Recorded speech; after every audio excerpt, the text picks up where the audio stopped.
I ran my first marathon in 2011 when I was 25 years old in Eugene, Oregon, and finished in 3 hours, 34 minutes and 7 seconds. 11 years later, in 2022, I ran my second marathon in Malaysia, the Penang Bridge Marathon, and crossed the finish line in 3 hours and 42 minutes. Then in 2023, I ran my third one, the Standard Chartered Kuala Lumpur Marathon, and finished in 3 hours and 56 minutes. So if you are paying attention, the trend isn't exactly in my favor. Every marathon, I've been getting slower. A few months ago, I signed up for the Istanbul Marathon, and my goal was simple: running in under 3 hours and 30 minutes. My target was to run it in 3 hours and 25 minutes. So the question is, can I run a marathon in 3 hours and 25 minutes? Well, let's find out.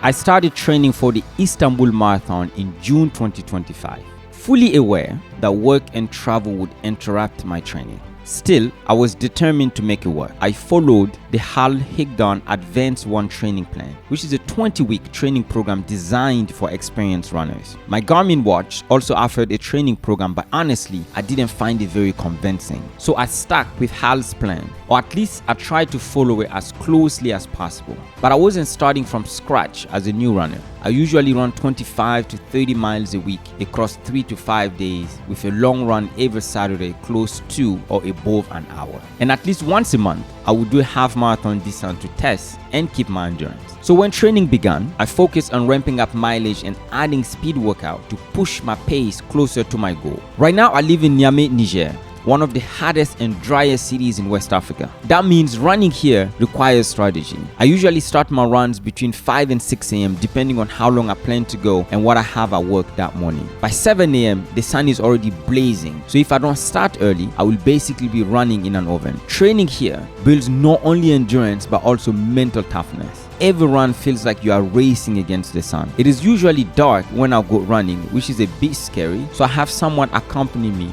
just in case. He also carries extra water and gels for me on my very long runs. It's 5 a.m. You could see it's still dark out. I actually have someone going on the run with me just in case something happened.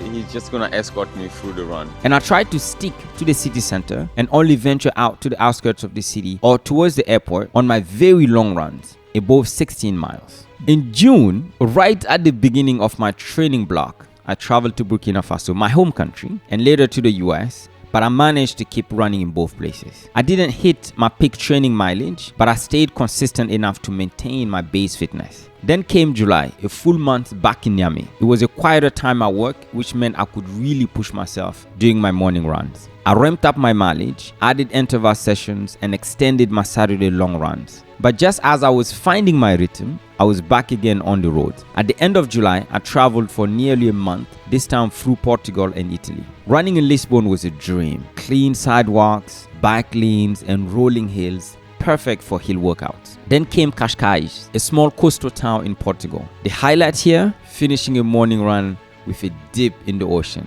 Nothing beats that. After that, Foggia in southern Italy. Then Procida, a small island off the coast of Naples. And finally, Naples itself. Chaotic, beautiful, and alive. I joke that it's like my hometown of Ouagadougou, the capital of Burkina Faso, but without the dust. And with good internet and amazing food. My last stop was Rome, where I ran through ancient Roman ruins, which honestly felt surreal. Then it was back to Niamey, back to the grind. The biggest challenge with training wasn't motivation.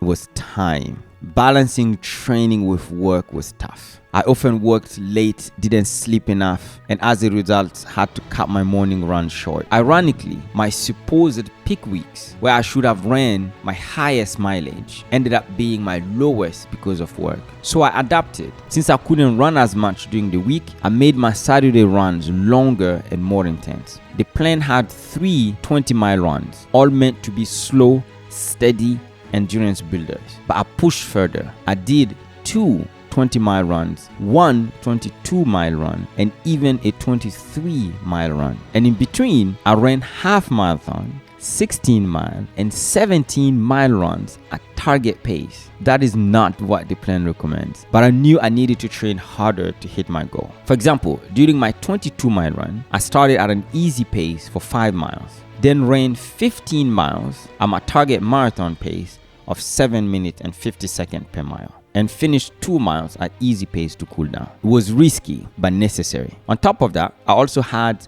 an 18-mile run, 19-mile run, and a couple of 16-mile runs. Looking back, this has been the most complete and structured training block I've ever done. When I trained for my first marathon, I didn't even own a smartwatch. I used this old school step counter that tracked my steps, and I literally had to measure my stride length to estimate distance. I had no idea what fueling meant. I didn't take any gel during training or even on race day, just pure stubbornness and youth. Somehow it worked. I crossed the finish line in 3 hours and 34 minutes. By the time of my second marathon, I had upgraded to a smartwatch, which made tracking easier, but I still had no real training plan. I didn't do any speed workout, didn't fuel properly during training, and only took 2 gels on race day, which, let's be honest, is not a fueling strategy. My longest run was just 22 miles. Unsurprisingly, I slowed down, finishing in 3 hours and 42 minutes. The third one was the more spontaneous than strategic. I found out I was leaving Malaysia for a new assignment and decided to run the KL Marathon as a farewell to the city. My plan had been to run it the following year, but life had other ideas. With limited training and too much chaos, I finished in 3 hours and 56 minutes. This time, everything was different. I tracked every single run with my Garmin watch, one of the best tools out there for runners. I developed a fueling strategy that I tested on my long runs, taking 1 gel 5 minutes before the start and then 1 every 45 minutes. It was a complete game changer. I also stayed consistent with electrolyte,